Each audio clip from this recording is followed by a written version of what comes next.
একেবারে বাস্তব একটা লাভ স্টোরি, কিন্তু এটা সেই মিষ্টি প্রেমের গল্প নয় যেটা আমরা রোজকার সিনেমায় দেখি। না, এখানে নেই কোনো রঙিন গান বাজনার হঠাৎ শুরু, নেই কোনো নায়ক নায়িকার পারফেক্ট ফিল্মি মিলন। এই গল্পে আছে ভুল বোঝাবুঝি, ব্যথা, স্বপ্ন, অপূর্ণতা আর সাহস, যা আসলে একে তোলে আরো গভীর, আরো সত্যিকারের ভালোবাসার গল্প। মুভি নেম আঁখো কি গুস্তাখিয়া স্টোরি। সিনেমার শুরুতেই আমরা দেখি সবাই যেখানে পারফেক্ট প্রেমের গল্প খোঁজে, সেখানে শুরু হয় এক অগোছালো ভালোবাসার জার্নি। সাবা শেরগিল একজন স্ট্রাগলিং অভিনেত্রী, বহু অডিশনে রিজেক্টেড হওয়ার পর স্বপ্ন আর বাস্তবের মাঝে হারিয়ে ফেলেছে নিজের আত্মবিশ্বাস। অন্যদিকে জাহান বক্সি, এক সঙ্গীতপ্রেমী যার হৃদয়ে শুধু মিউজিকের জন্য জায়গা ছিল, কিন্তু হঠাৎ করে জীবনের কঠিন বাস্তবতায় হারিয়ে ফেলে নিজের সেই সুর, নিজের পরিচয়। দুজনেই আলাদাভাবে নিজেদের হারিয়ে ফেলেছিল, অথচ ভাগ্য চুপি চুপি তাদের নিয়ে আসে এমন এক জায়গায় যেখানে না চাইলেও তারা আবার খুঁজে পায় নিজেদের আর একে অপরকে। তারা প্রেমে পড়ে, আমার হারিয়ে যায়, আবার ফিরে আসে। এই প্রেমে নেই কোনো হ্যাপিলি এভার আফটারের গ্যারান্টি, বরং আছে লড়াই, কনফিউশন, মিসআন্ডারস্ট্যান্ডিং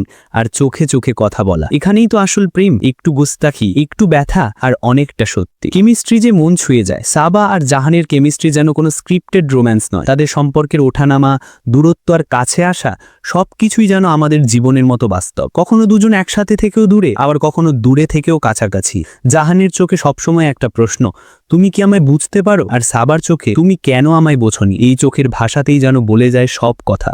আর এখানেই তৈরি হয় সেই গুস্তাখি। মিউজিক, প্রেমের আরেকটি ভাষা। এই সিনেমার প্রতিটা গান যেন এক একটা চিঠি। যেমন ধরুন দিল জো কেহনা সাকা, এই গানটা বাজলে মনে হয় যেন নিজের অনুভূতির প্রতিধ্বনি শুনছি। বা তানহাই মেতু, এই গানটা আপনাকে একা বসে থাকতে বাধ্য করবে, চোখ বুজে শুধু শুনে যেতে। গানগুলো শুধুই গল্পের অংশ নয়, বরং প্রেমের অনুভবকেও আরো প্রগাঢ় করে তোলে। কেন এই সিনেমা দেখবেন? সাবা আর জাহানের কেমিস্ট্রি একেবারে হৃদয়ে ছুঁয়ে যায়। গানগুলো এতটাই হৃদয়স্পর্শী, আপনি নিজেও গুনগুন করে উঠবেন। গল্পটা এতই বাস্তব যেন ঠিক আমাদের আশেপাশের কাউকে নিয়ে লেখা। এখানে প্রেম মানে শুধুই হাসি নয়, ভুল বোঝাবুঝি, মান অভিমান, হারিয়ে যাওয়া, আবার ফিরে আসাও আছে। এটা সেই ধরনের ভালোবাসা যেখানে তোমার মতো করে ভালোবাসি বলার সাহসটাও একটা বিপ্লব। বাস্তবে প্রেম কেমন হয় জানেন? বাস্তবে ভালোবাসা মানেই সবসময় ফেয়ারি টেল হয় না। ভালোবাসা মানে কখনো কখনো দূরত্ব মেনে নেওয়া, কাউকে সময় দেওয়া, বা ভেঙে পড়েও আবার ফিরে আসা। আঁখো কি গুস্তাখিয়া সেই সব প্রেমিক প্রেমিকার গল্প যারা নিখুঁত না হলেও একে অপরকে নিঃস্বার্থ ভালোবাসে। এই গল্পে কেউ কাউকে বদলাতে চায় না,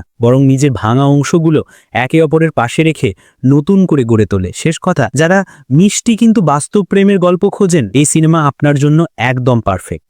এখানে প্রেম মানে শুধুই একে অপরকে ভালোবাসা নয়, বরং বারবার হারিয়েও একে অপরকে খুঁজে নেওয়া। এই গল্পটা আমাদের শেখায় ভালোবাসা মানে ভুল করেও ফিরে আসা, আবার একে অপরকে নিজের মতো করে গ্রহণ করা। আর সত্যিকারের প্রেম সেটাই, যেটা চোখে চোখে বলে গুস্তাখি মাফ, কিন্তু আমি এখনো তোমায় ভালোবাসি। এমনই হৃদয় ছোঁয়া সিনেমার রিভিউ আর আপডেট পেতে এখনই সাবস্ক্রাইব করুন আমাদের YouTube channel the world of movies. নতুন গল্প, নতুন ভালোবাসা আর সিনেমার একদম আলাদা জগতে ঢুকতে চলুন আমাদের সঙ্গে।